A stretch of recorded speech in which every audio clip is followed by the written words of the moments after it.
Hello, nice to have you join us on this edition of Newsroom series. I'm Dominic Iwiwu. Today we'll be focusing on the North Central region, but before we get into that, let's have a look at our top stories making the rounds at the moment. President Bola Tinubu has expressed sympathy to military authorities following the death of 6 brave soldiers during a terrorist attack on an army base in Sabongida, Damboa, Borno State. According to the statement by the Special Advisor on Information and Strategy, Bayo Nanuga, the president also commiserated with the families of the fallen soldiers whose sacrifice in defending the nation will be honored and remembered. President Tinubu called for a thorough investigation to uncover the circumstances that led to the unfortunate incident and commended the armed forces for their swift response in launching effective strikes. He also appealed to Nigerians to support the military's efforts to restore peace and security in the nation.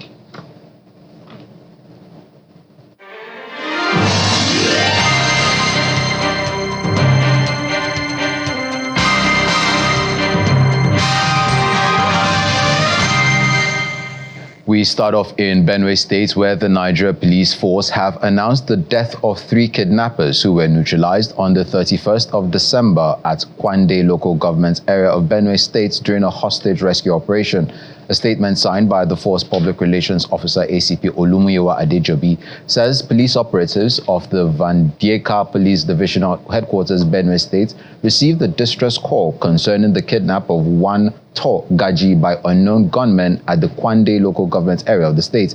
The statement explains that following the arrest of one Desmond Aha, who led the operatives to where the victim was being kept at Adikbo, Benue State, the kidnappers spotted the police operatives and immediately engaged them in a gun duel.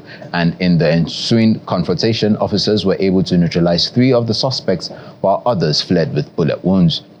The statement adds that the victim was rescued unhurt and immediately given medical attention to assess any physical or psychological impact.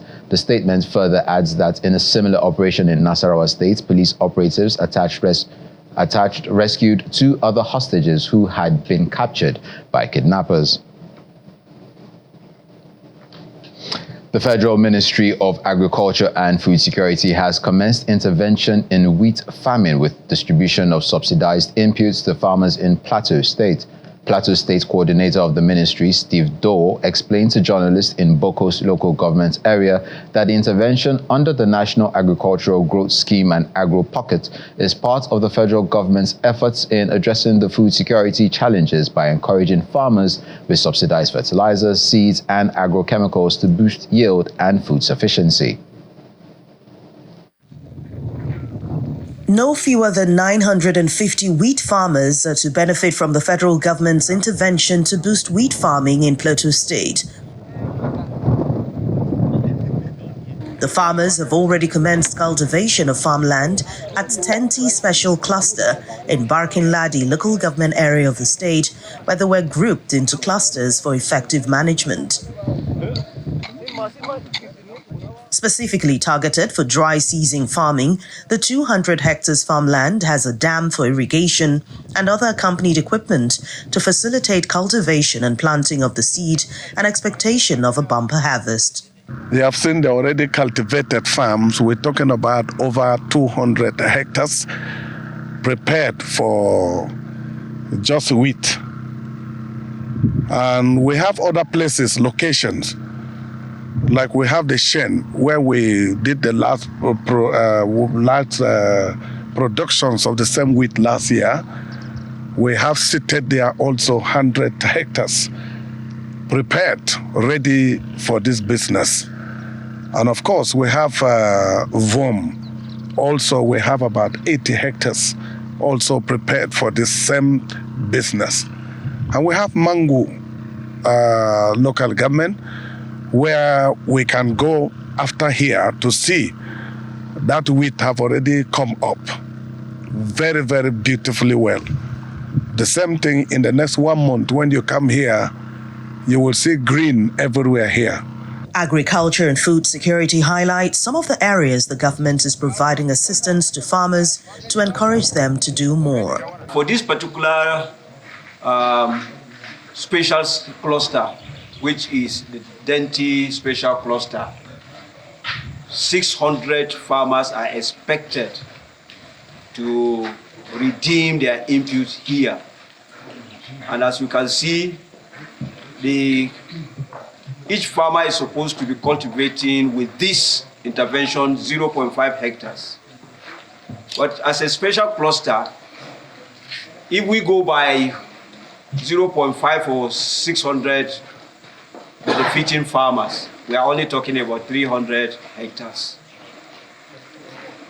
Out there in the field, you saw over 200 hectares of land that has been plowed, harrowed, and is just waiting for planting.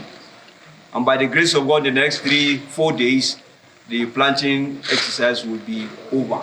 Nevertheless, there are observations from the farmers on the subsidized inputs. They have given us fertilizer, and we are expecting chemicals, and there are no chemicals. That is happy size.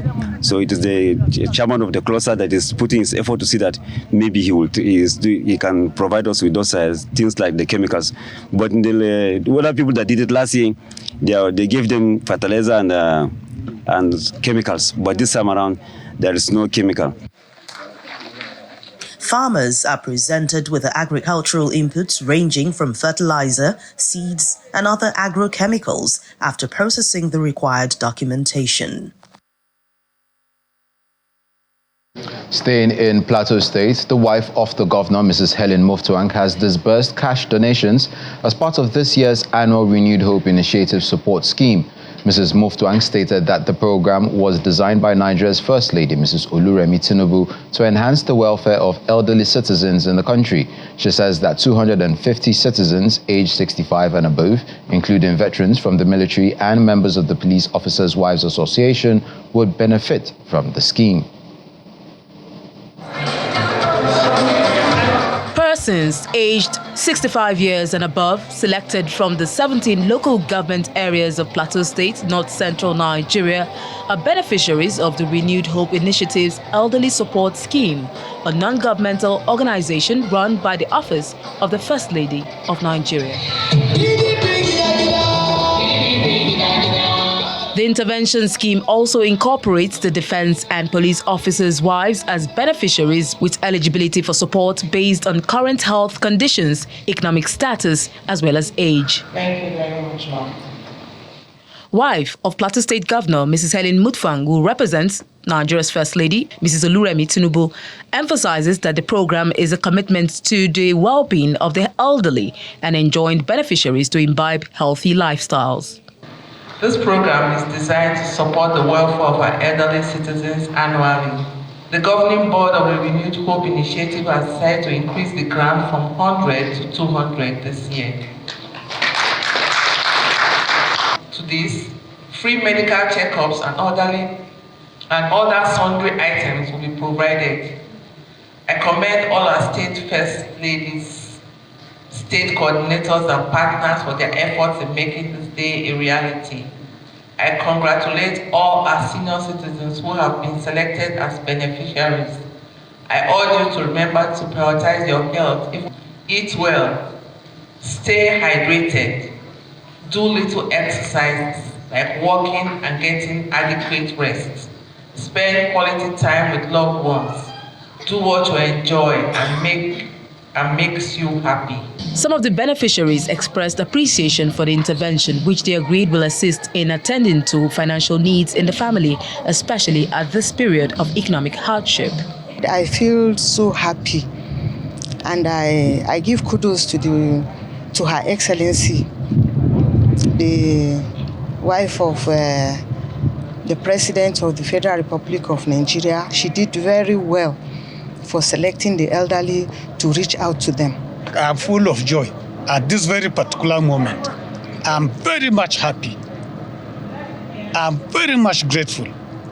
And in fact, I'm appreciating this present administration. I'm really appreciating this very present administration, because since from 1979, when I got to understand what is all about politics, up to date, I've never come across any assistance from any government or any empowerment, except this time around, that I've now gotten this assistance from this very present administration. So I'm saying May God bless the Tinubu's administration, the Mutfwang administration here in Plateau State, and the local governments all. I'm praying for their success. The beneficiaries are also being supported with free medical outreach as well as food items. The federal government has called on traditional rulers and local government chairmen across the country to release arable land for the federal agricultural initiatives aimed at boosting food security and economic growth. The Executive Secretary of the National Agricultural and Development Authority, NALDA, made the call during a community meeting with some traditional rulers and local government chairmen of Kwara South in Oke-Onigbin in Kwara State. Nigeria has millions of hectares of arable land, which account for 75% of the country's total land area. The federal government is promoting investment in the agriculture sector with initiatives such as mechanized farming centers in the 774 local government areas across the country.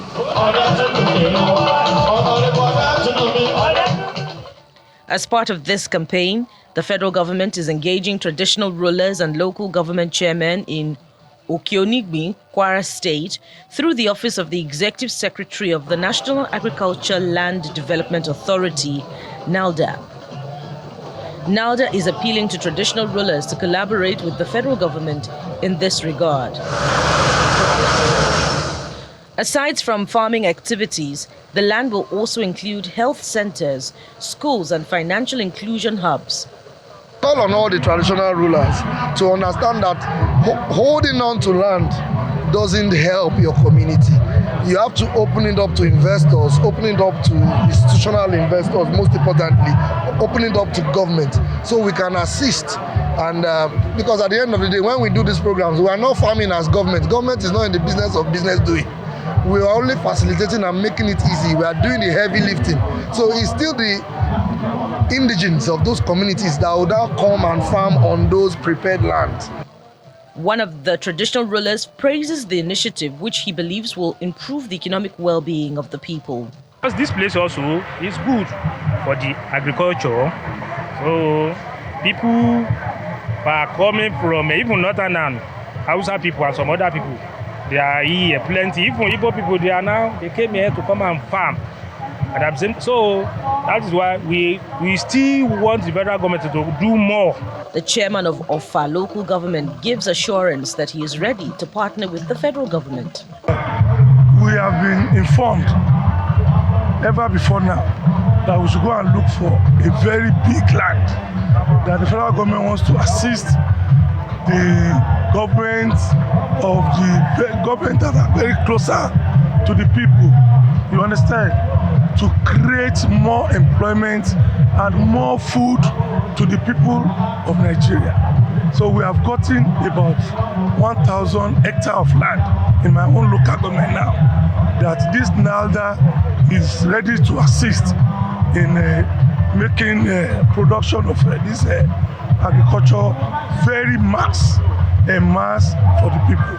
NALDA is optimistic that the one-on-one with the traditional rulers will create a gateway for more opportunities in the agriculture sector, as it looks forward to the support of community leaders to make land available for mechanized farming. Still in Kwara State, the governor has inaugurated the OC campus of the State University, keeping his promise to ensure that no project is abandoned and setting off a new frontier for the development of the southern part of the state. The governor, while commissioning the campus, says the structure will not just be buildings, but a beacon of hope and hard work for future generations, economic expansion, and well-being of the people. The multi-campus Kwara State University, established by the administration of Governor Bukola Saraki, began academic operations in October 2009, with only the main campus in Malete, Moro local government area fully completed and functional.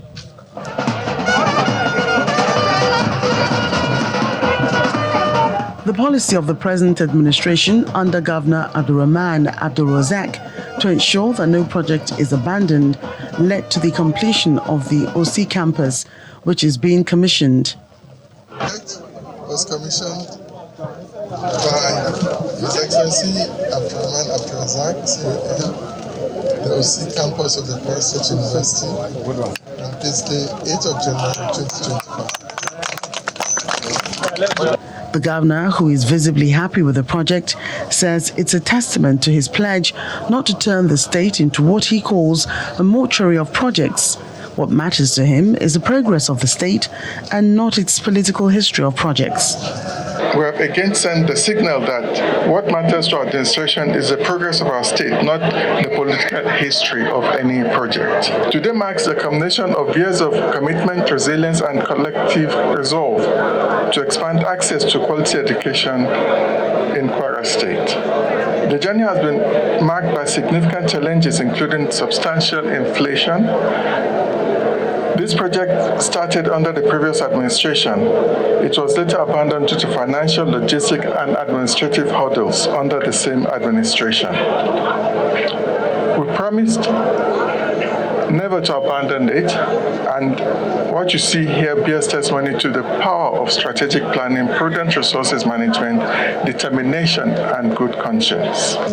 Expectations are high that the new campus will add value to the institution through innovation, research, and learning in a conducive environment. The commissioning of this campus is a significant milestone for Kwara and for education in the state as a whole. Beyond the confines of the university, the socio-economic impact of this campus on the host community of OC cannot be overstated. I must express my profound appreciation to His Excellency, the Governor of Kwara State, for his steadfast support of Kwara State University. Your commitment to education has been truly remarkable. This project and the Elisha Barba campus are evidence of your dedication to the advancement of higher education in our state. The traditional ruler of OC is grateful for the resuscitation of the project, which he says will turn around the community's economic fortunes. A third campus of the State University, sited in Barutin, Kwara North, is also expected to be commissioned soon. Over to Kogi State, where the state government has expressed its determination to create an enabling environment for massive investments to boost economic activities in the state. The State Commissioner for Housing and Urban Development, Tai Abanika, stated this in Lokoja, the state's capital, while handing over the site for the construction of the Lokoja new ultra-modern markets to the construction firm. According to him, the need for the new market is in line with the determination of Governor Usman Ododo to urbanize the state and make it friendly for investment and investors.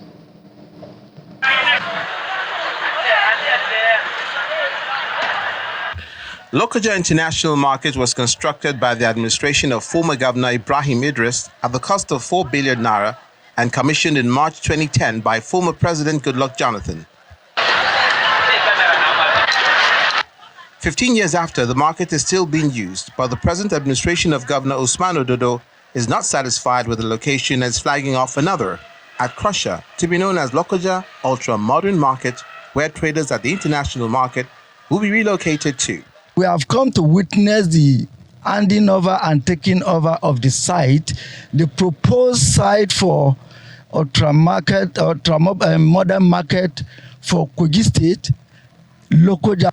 His Excellency has acquired the entire area of this place, putting into consideration the Land Use Acts.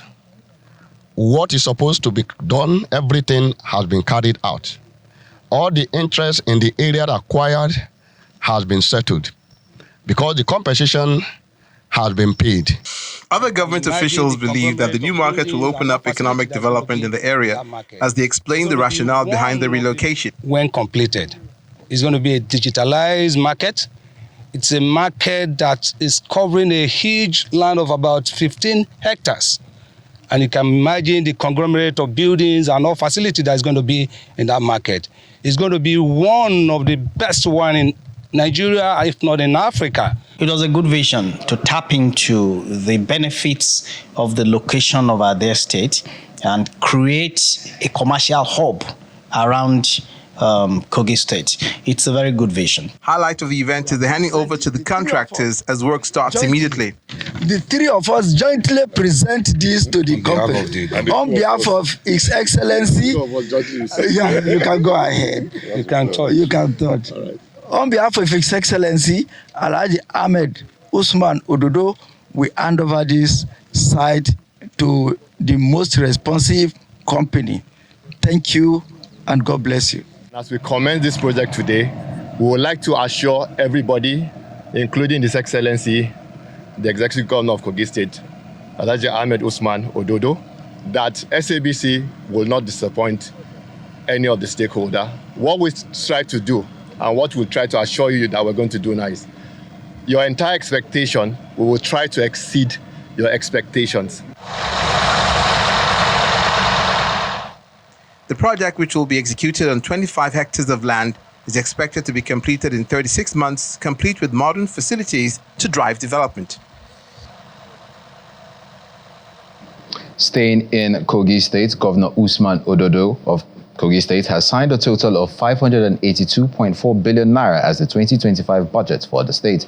The governor signed the budget at the Glass Hall of the Government House, Lokoja, the state capital. He says the budget aims to stimulate job creation, infrastructure development, food security, and staff welfare in the state.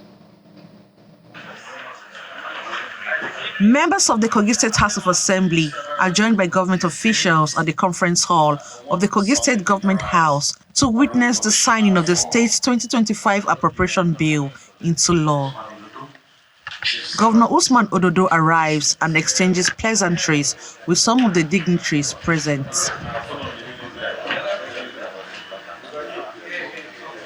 Presenting the appropriation bill for the governor's assent, the Speaker of the Kogi State House of Assembly appeals to the governor to ensure that the budget is all-inclusive, touching every constituency in the state.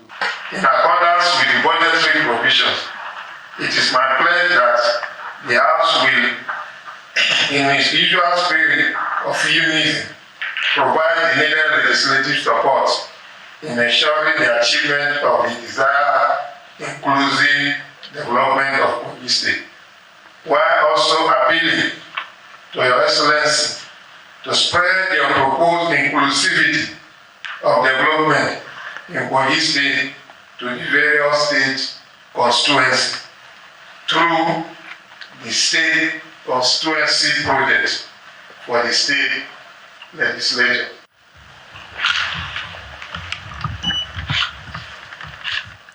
Tagged budget of inclusivity, the state government is hoping to use the budget to address key sectors such as education, healthcare, infrastructure, agriculture, and economic development. The governor promises sincere and transparent implementation of the budget. This law today is all about inclusive development, which covers all aspects of human endeavor. We shall ensure its full and strict implementation. As that concern, we are all professionals in our various fields. We have looking at the figures from number 1 to about 582.4 billion for the interests of our people.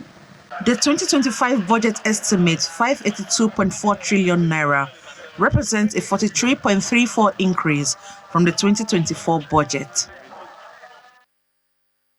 We head over to Nasarawa State, where the state's governor, Abdullahi Sule, has urged the Afro nation to embrace peace for development of their communities as well as the entire state. The governor was speaking during a one-day Afro Youth Summit on Peace and Security held in Kefi local government area of the state. According to the governor, the Afro nation has no reason whatsoever not to embrace peace, especially considering that the area hosting the Afro people has been blessed with abundant natural resources. Our correspondent, Halima Gayam, has this report. And extreme understanding. Stakeholders of the Afro community gather in Kefi local government area of Nasarawa State for the Afro Youth Summit on Peace and Security.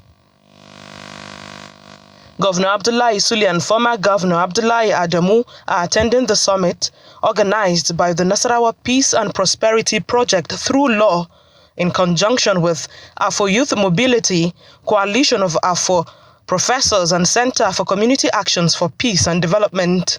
Our goal includes examining the root cause of the conflict, which we will discuss today among ourselves, engaging experts in innovative approaches to resolution, inspiring youth to be agents of change, and establishing a network of peace ambassadors across our land, committed to promoting harmony across our nation. Governor Sule declares the summit open as he acknowledges the effort of the organizers to ensure that the recent crisis that rocked parts of the Afo land does not escalate. He challenges the leaders and youth of Afo land and other parts of Nasarawa state to promote peace and unity across the land. This summit, you should get up and say, our problem with you as our leaders is because you are doing this and this and this, and the leader will say, okay, I'm sorry, I will stop it, and you also must do this and this and this so we can go together and unite and move on. Former Governor Abdullahi Adamu adds his voice to the conversation as he emphasizes the importance of peace. One thing which we must get across to all and sundry. Peace, peace, peace is the most precious thing that you have next to your life. Because when you don't have it, that life you have is under threat itself. The state government reassures the people that it will continue to be responsive to meeting its obligations on peace and security. Halima Gayam, Channels Television News. And that's where we draw the curtain on this edition of Newsroom series. I'm Dominic Iriu. Stay with Channels Television to get updates on the news.